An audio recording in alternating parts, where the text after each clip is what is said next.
Hello and welcome to the Public Responsibility in Medicine and Research webinar, CPIA Program Info Session. At this point, it is my pleasure to introduce our moderator for today, Maeve Lutine, PRIM&R's Assistant Director for Professional Development. Maeve, if you're ready, the floor is all yours. Thanks, Billy. Welcome, everyone. Thank you for joining us for today's info session about the CPIA program. I'd like to begin with a few words about PRIM&R. We are a nonprofit organization founded in 1974 dedicated to advancing the highest ethical standards in the conduct of biomedical, social science, and behavioral research. We accomplish this mission by providing high-quality educational programming, membership services, and community building to professionals in both the human subjects protections and animal care and use fields. A couple of housekeeping items. We'll save all questions for the end, but you're welcome to submit them as they arise by clicking the Q&A menu on the side of your screen. We may not be able to respond to all of your questions during our time together today, so if your question goes unanswered, we will be publishing it in a follow-up post on PRIM&R's blog, #. Today's info session is being recorded, and the recording will be emailed to you within 1 week of today. I would like to give a warm welcome to today's presenter, Tanise Jackson. Tanise is the Director of Animal Welfare and Research Integrity in the Division of Research at Florida A&M University.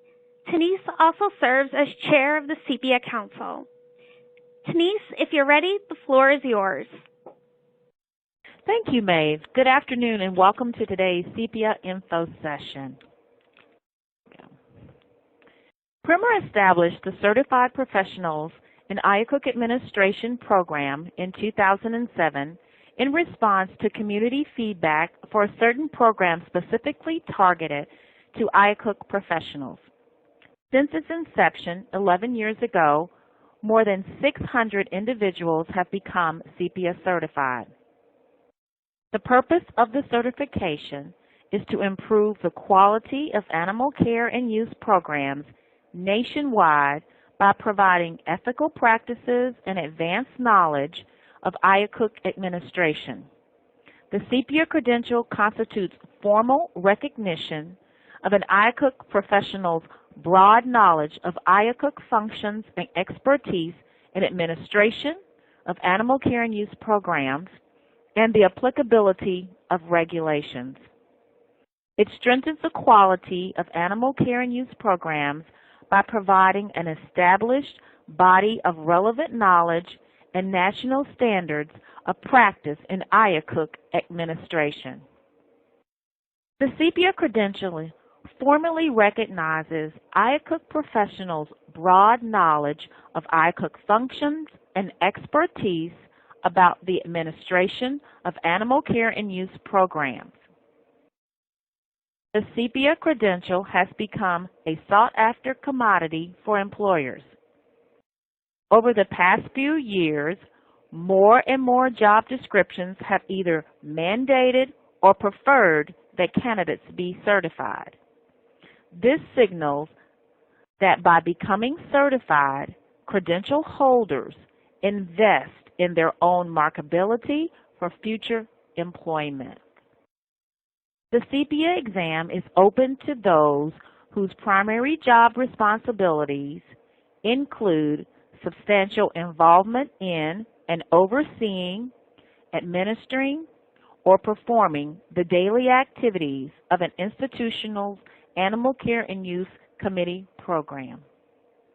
There are 2 pathways to eligibility: a bachelor's degree and 2 years of relevant experience within the past 7 years, or no educational requirement and 4 years of relevant experience within the past 7 years. Eligible experience comprises both a time and quality component and is defined as the direct performance or responsibility for activities that characterize the IACUC Administrator. There are 7 job functions that comprise the relevant experience requirement. Most candidates will have experience in executing several of these tasks.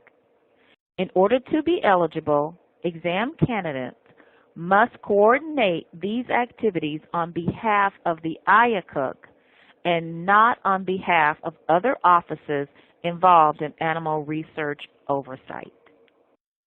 Exam candidates must manage the workflow for the IACUC protocol review process from submission to approval or communicate the IACUC's review of the protocol.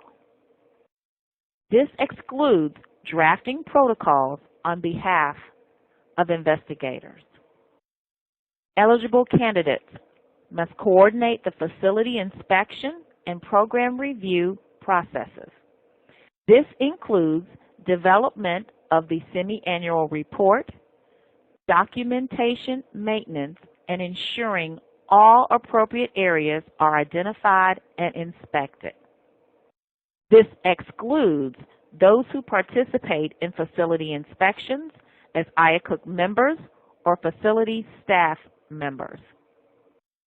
Eligible exam candidates develop, manage, and implement IACUC policies, procedures, and guidelines. This excludes those who develop clinical care guidelines and animal surgical protocols and standard operating procedures. Eligible exam candidates direct the preparation of or prepare themselves regulatory and accreditation documents, such as those filed with ALAC, the Department of Defense, OLA, the USDA, and the Department of Veteran Affairs. Eligible exam candidates coordinate and manage continuing IACUC oversight of animal activities, called post-approval monitoring at some institutions, and the investigation of animal welfare concerns and or non-compliance. Eligible exam candidates manage the IACUC office and or provide administrative leadership for IACUC committee functions. This excludes service as an IACUC member. Eligible candidates provide and or manage regulatory training programs for institutional staff. This does not include providing training programs on animal handling and or husbandry. The exam application and scheduling processes are handled by PSI, the testing company contracted by PRIM&R to administer the exam. The exam is administered twice yearly in 2-week testing periods, each April and October. The exams are offered at computerized testing facilities around the world. Candidates are unable to sit for the exam outside of the prescribed testing periods. A complete CPIA exam application consists of exam application, supplemental signature form that outlines the eligible job functions which must be signed by a supervisor, human resource representative, or CPIA sponsor, a CV/resume that details IACUC administration-related experience. Most candidates complete the online form and upload their supplemental signature form and CV. However, you have the option of sending in your materials by mail. The quickest way for your application to be processed is to complete the online form. A link to the exam application forms can be found at primr.org/CPIA. Once an application is received by PSI, the testing company, it is sent to the CPIA Council for review. every effort is made to review applications within 2 weeks of receipt. If council members have any questions, you will be contacted by the PRIM&R office to provide additional information or clarification. The examination body of knowledge / content outline is the framework of the examination and is divided into 4 sections. The percentages displayed on the screen indicate the number of questions on the exam for each of the 4 sections. How is the content determined? Content outlines are based on the results of empirical job analysis surveys, which are comprehensive surveys that ask members of a certification program's target audience information about their professional roles and duties. Job analysis surveys are conducted every 5 to 7 years, and the most recent CPIA job analysis survey took place in 2016. The companion to the body of knowledge / content outline is the Key References document, which is an essential study tool when preparing for the examination. Think of it this way. If the body of knowledge / content outline consists of knowledge IACUC professionals need to execute their duties, the Key References document shows where that information is found.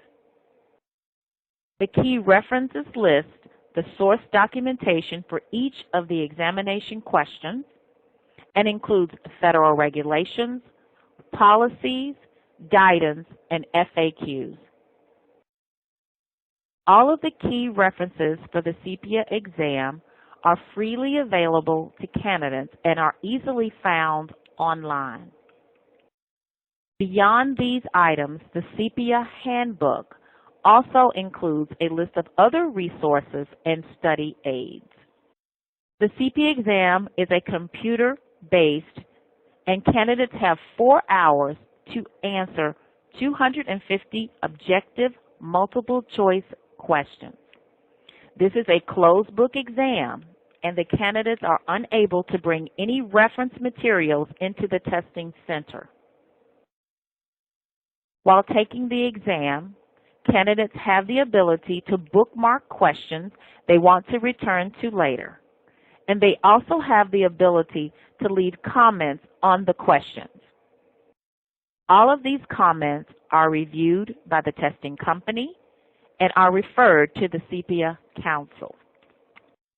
All exam questions are multiple choice questions with 4 possible answer options. There are no all of the above or none of the above answer options, and there are no true/false questions. As mentioned earlier, all questions are based on the key references listed in the CPIA handbook. Each question is worth 1 point, and candidates are not penalized for incorrect answers.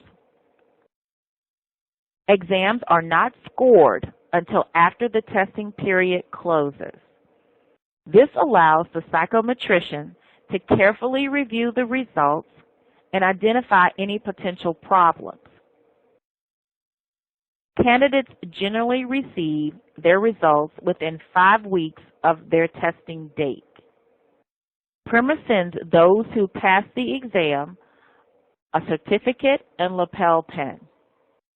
Preparing for the exam can be a daunting task, and it is easy to become overwhelmed by the scope of material covered by the CPIA exam. It is important to craft a study plan which will allow you to budget your time appropriately. There is no one right answer as to how long you should allow yourself to prepare for the exam. Some candidates give themselves a year, and others 3 months. You know yourself best. When crafting your study plan, take the following into consideration. Do you prefer to study a little bit each day, Or does it work best if you set aside a certain chunk of uninterrupted time to study? Are there any areas of the content outline with which you are completely unfamiliar? Are there areas in which you are much more confident? Tease out what you know from what you don't.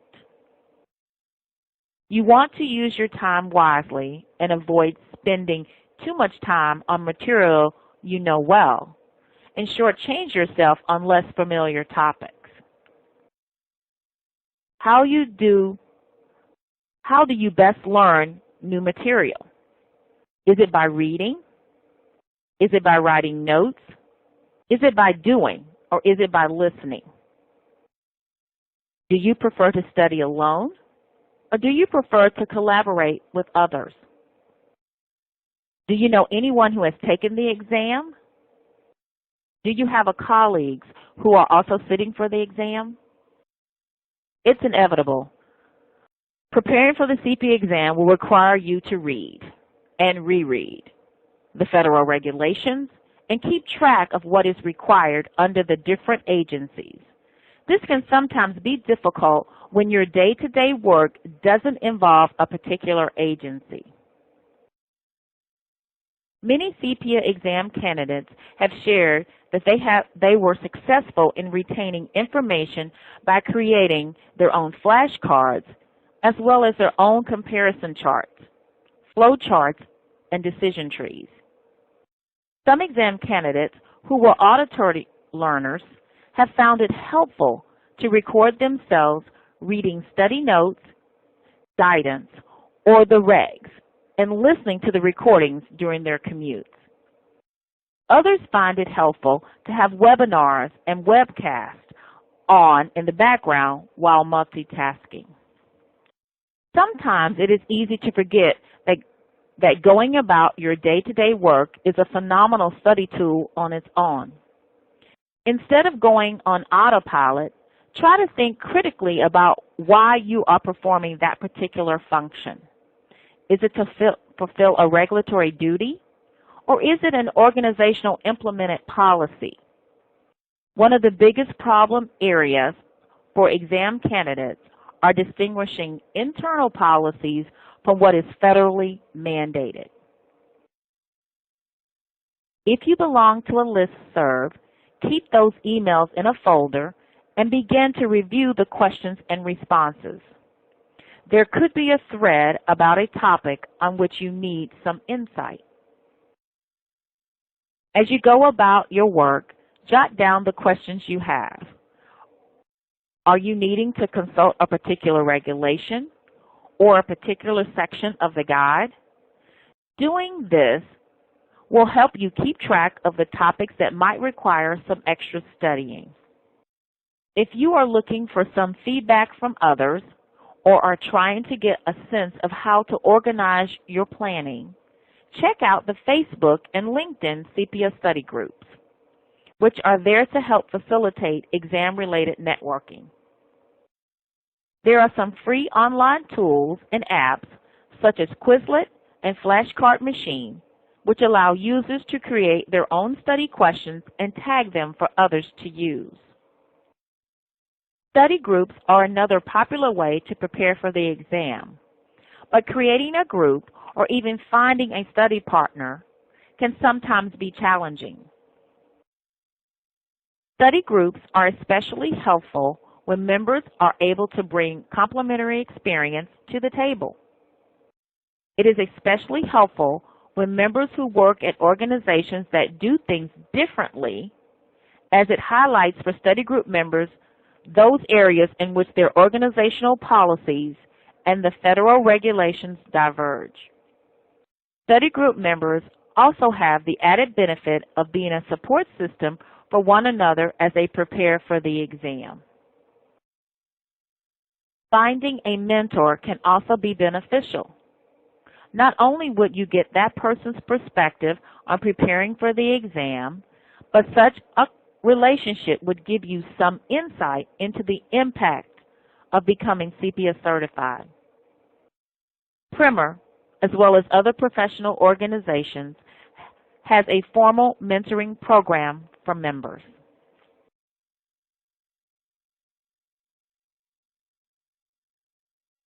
If you are looking to form a study group, please let the PRIM&R office know. We do our best to facilitate study buddy and study group matches, and the more people who participate increases everyone's chance for finding a match. Let us know whether you are interested in finding someone within your geographical area, or if you would like to study with someone virtually. Once we think we found a match, we'll contact you with permission to share your contact information, and then we will facilitate an introduction. The application deadline for the fall 2018 testing period is August 31st. The online application and PDF forms can be found at www.prim&r.org/CPIA. CPIAs are certified for 5 years, and during this time, certified individuals may use the CPIA designation after their name. CPIAs have the option of recertifying by retaking and repassing the CPIA exam, or by recertifying through attaining 50 eligible continuing education hours. It is the responsibility of credential holders to keep their contact information up to date with PRIM&R in order to receive recertification reminders. Individuals receive at least 3 reminders in the year leading up to their recertification application due date. In order to recertify by continuing education, credential holders must earn 50 credits over their 5-year certification period. There are currently 13 recertification categories, and credential holders must earn credits in at least 2 categories. These categories may include attending conferences, participating in webinars, speaking at conferences, serving as site visitors, authoring journal articles, book chapters and posters, and participating in an IACUC Administration related local or regional networking group. Individuals must submit documentation of their participation in these activities as part of their recertification applications. We are now taking questions. Any questions and answers we don't get to will be circulated to all of our participants in the next few days. Hi, Denise. Thanks so much for your presentation.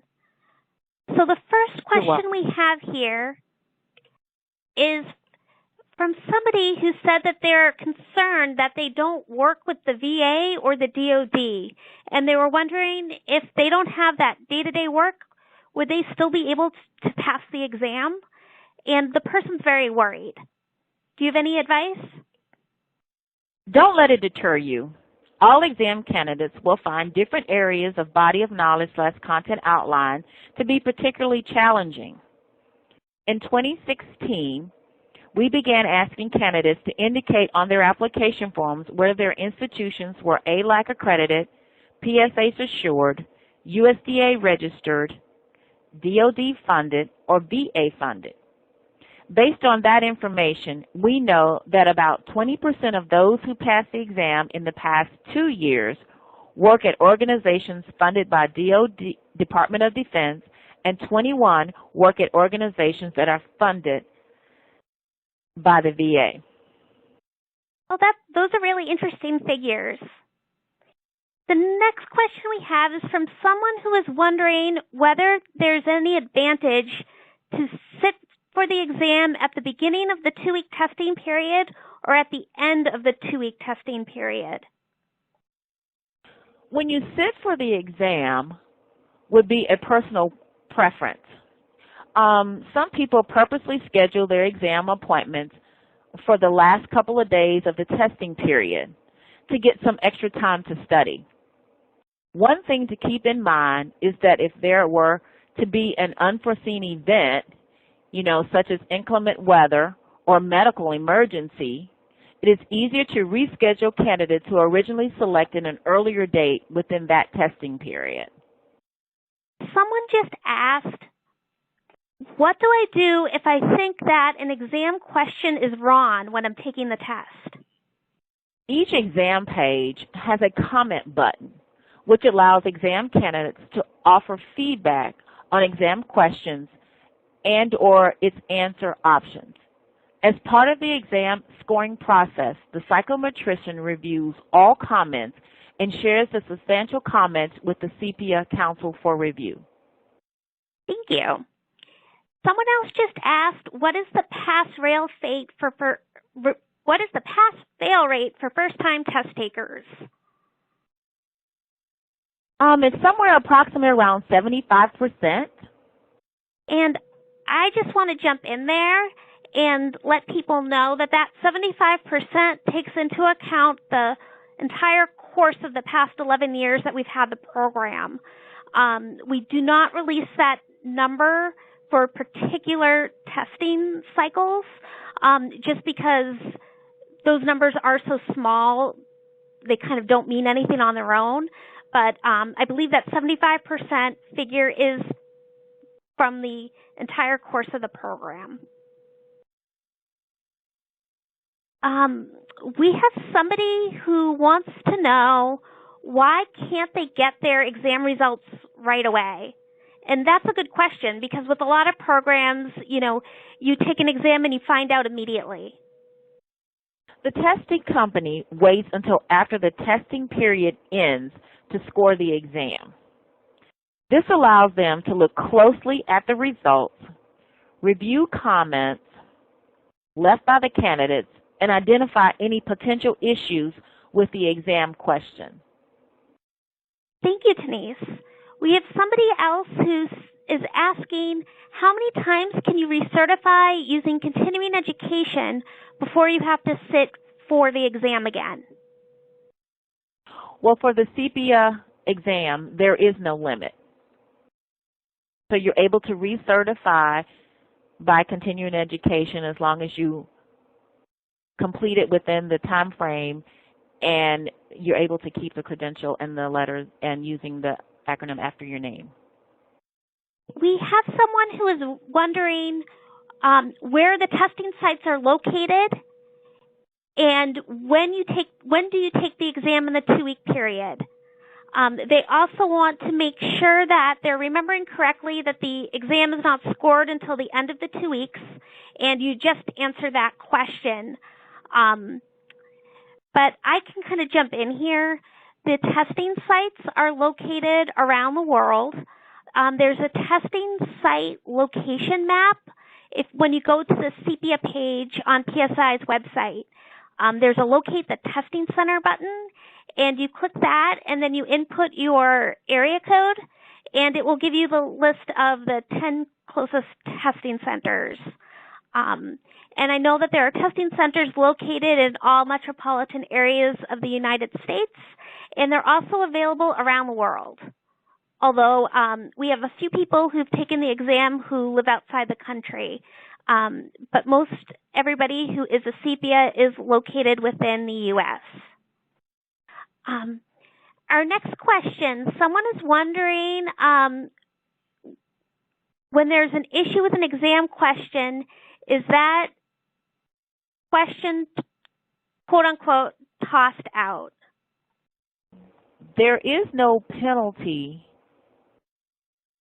for a wrong answer on the exam. I believe that's correct. Yes, there's no penalty for answering a question wrongly on the exam, and that is why the psychometrician waits for the end of the 2-week testing period to review all the exam to see if there are any issues. Maeve, is there anything else you need to add to that? No. I think that's it. Yeah, I think that was correct. Yeah. We have someone who is interested in taking the exam in October 2019. so they have about a year and a half to prepare. They want to know whether they need to apply for the exam to take advantage of the study group through PRIM&R. So they want to take it fall 2019, is that what you said, I think? Yes. No, it's open to everyone. So you can join in the study group now, and whenever you choose to sit for the exam, that's your option. And I just want to jump in and let people know that everyone is allowed to participate in the study group. I know sometimes people ask whether it's restricted to PRIM&R members, and the answer is no. And we have lots of people who sign up for the study group, and then they decide they don't even know if they're going to take the exam. They just kind of want to start preparing and start, talking to people about, their career paths within the IACUC world. So you don't have to commit to sitting for the exam, and you do not have to be a PRIM&R member. And we have a question from someone who has a question about needing special accommodations to sit for the exam. And they want to know whether needing special accommodations will prevent them from sitting for the exam. Absolutely not. The CPIA exam, as well as all of the other exams PSI administers, is ADA compliant. There is a special examination accommodations form that is on the CPIA exam webpage and the CPIA handbook. There also is a section on the form that will need to be completed by the appropriate diagnosing professional. Candidates work directly with the PSI in making their exam arrangements, and all documentation and information is treated with strict confidentiality. Thank you. We have someone who wants to know if you take the exam and if you do not pass, is there a way to get a copy of the questions that they answered incorrectly? Is that possible, Denise? No, you don't get a copy of any of the questions on the exam, but you get a review of the areas that you were weak in, and you're able to use that to help you study to retake the exam. We have another question about exam locations. Someone wants to know, are the exam locations in the same locations as ALAS's certification programs? No, not necessarily. Just as Maeve stated before, once you go to the site and put in your zip code, you can find the location that's closest to you. And I know ALAS uses a different vendor than PRIM&R. They use a company called Prometric, and we use a company called PSI. And both those companies own and operate most of their testing centers, so they probably are not the same. But that's a really great question. So our next question is from someone who has a question about recertification. They want to know, do they have to submit documentation about their continuing education programs with their recertification application? Yes, you do. You need to submit your documentation along with your application. We are starting to require candidates to do this a few years ago. And so we know that some of you may not have had to do this before, but getting this information up front really streamlines the process, and it makes it a lot faster for everyone, especially those of us that are on the council that review these recertification applications. So we have someone who's asking about taking the exam. They want to know what the score or percentage needed to pass the exam is. Well, the cut score, I'm assuming they're asking, Maeve? Yes. That is set every couple of years for the exam itself. I don't know, maybe you want to jump in there and answer that? better than I can. Sure. So the cut score does change, but it's always within a few points of getting about 180 questions right. So that is the overall target. The cut score for when you get your score report, it breaks down all of those numbers. But that's something that, it depends on the exam that you sit for. And I just want to, we're getting a lot of questions about eligibility, and people have some very specific items. So we won't be able to go through all of those on today's call, but I will be contacting you individually to follow up with your questions about eligibility for yourself and for your colleagues. And we have someone who has a question about getting their results. They want to know, how long does it take for them to get their results? Well, the test is scored at the end of the testing period, of the 2-week testing period, and it takes up to about 5 to 6 weeks to get your exams after sitting for the exam, depending on whether you sit for the exam at the beginning of the tested period or at the end. And we have time for probably one more question. And we have someone who wants to know, we have somebody who said that they forgot to recertify last year and they're not sure what they should do. And again, I'll be following up with that person with an individual response. But Denise, can you just explain that process a little bit? Yes. PRIM&R contacts everyone at least 3 times in the year leading up to your recertification application due date. So please be sure to keep your contact information up to date with the PRIM&R office. If you were due to recertify in June of 2017, you must sit for the exam in order to recertify. If you were due to recertify in December of 2017, you are in the tail end of your 6-month grace period. So if you want to recertify through continuing education credits, you must do so before June 30th of 2018. If you need to be reminded as to whether you need to recertify, you can always contact the PRIM&R office at certification@PRIM&R.org or by phone at 617-423-4112. Thanks, Denise. So that is all of the time that we have here today. If you have any other questions, please email us at certification@PRIM&R.org, and we will include that response in our follow-up blog post. And of course, again, I'll be reaching out to people with their specific questions in the next couple of days. On behalf of all of my colleagues at PRIM&R, I want to thank Denise for this presentation and for sharing her expertise with us. And I'd like to thank all of you on the line for joining us. We hope this info session has been beneficial and that you will join us in your certification experience. Have a lovely afternoon, and we look forward to communicating with you in the weeks ahead.